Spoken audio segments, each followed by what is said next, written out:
Every crime leaves a trace, but not every trace tells the truth.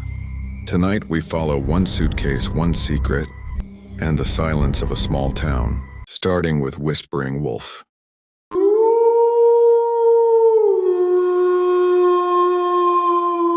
On an ordinary gray morning in March, near the low stone wall that marks the edge of Colonel Ledyard Cemetery in Groton, Connecticut, someone saw a black suitcase sitting alone beside two trash cans. No tag, no owner, just a suitcase abandoned on the cold curb. People notice a lot of things in small towns. They notice the way the mail gets left on porches, the make of a car in the driveway, who never shows up at the diner on Saturday. This morning somebody noticed the suitcase. They called it in. Police came. What the first officers found turned a quiet New England morning into a small city's worst kind of headline. Human remains had been left in that suitcase.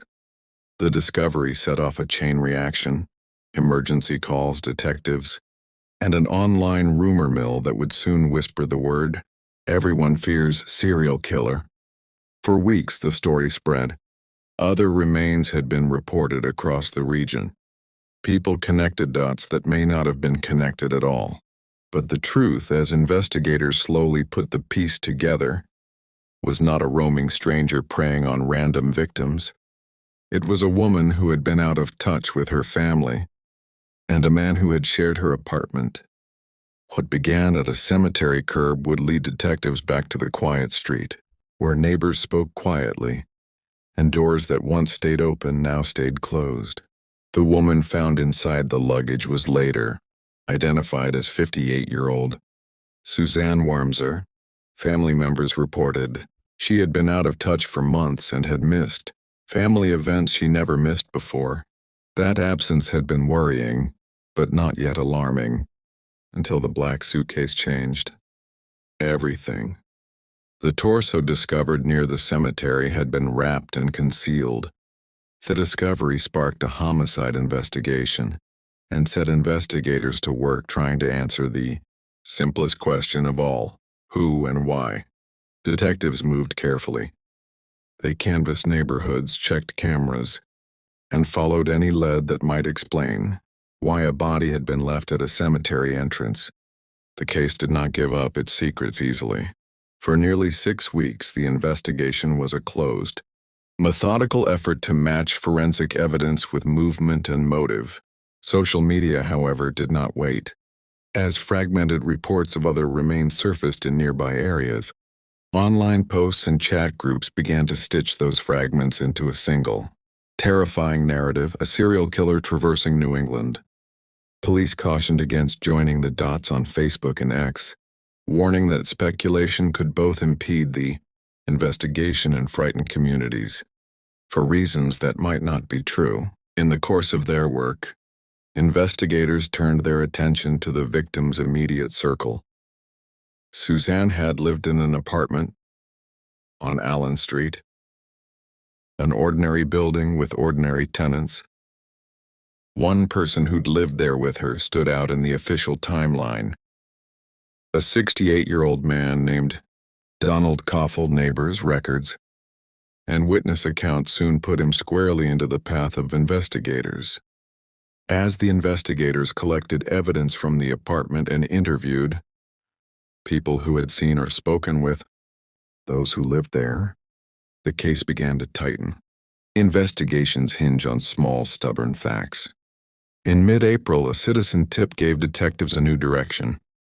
Witnesses came forward with details that put pieces of the puzzle together, details about conversations, about odd behavior, about things that had happened in the weeks before the suitcase was found.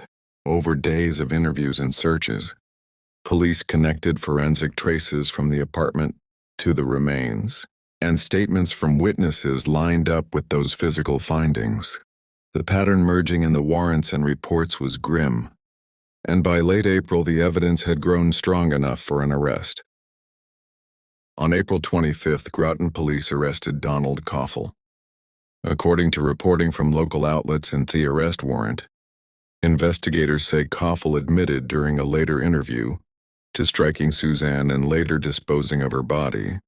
A witness had told investigators that Coffel had spoken about the disappearance and made troubling remarks.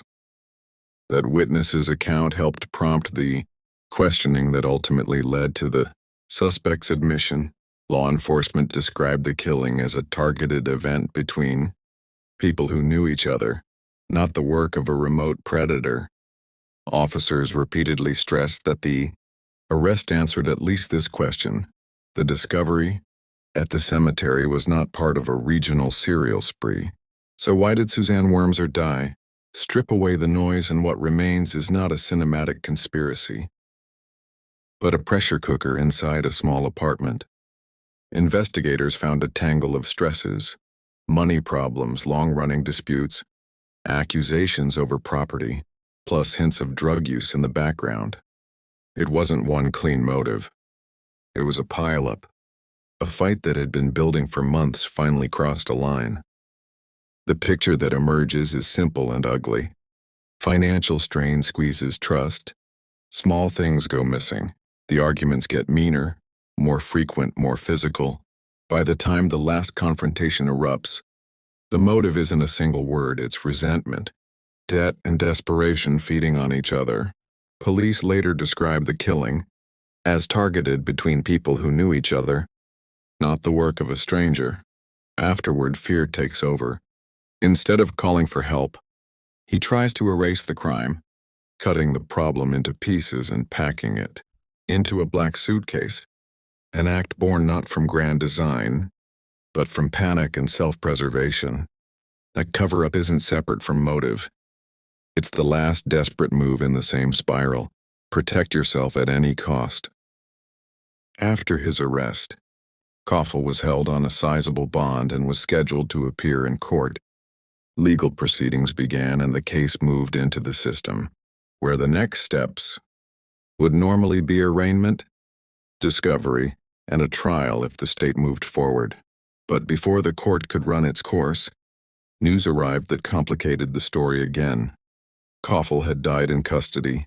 Officials reported the death was not considered suspicious and that the corrections and medical examiners' offices would review the circumstances. Reports noted Coffel had been ill prior to his arrest and had been treated for health problems. While in custody, the death meant that the criminal case, at least in the usual public sense of trial and verdict, would not reach that resolution. Even after an arrest and a death in custody, several questions linger. Some body parts, reported as missing in early accounts, were never recovered, and the reasons for that remain unclear. The exact sequence of events inside the apartment in the weeks leading up to the discovery has gaps that may never be entirely filled in public, and while investigators said initial links to other cases were unfounded, the moment of panic they ignited shows how fragile public trust can be when data and rumor collide.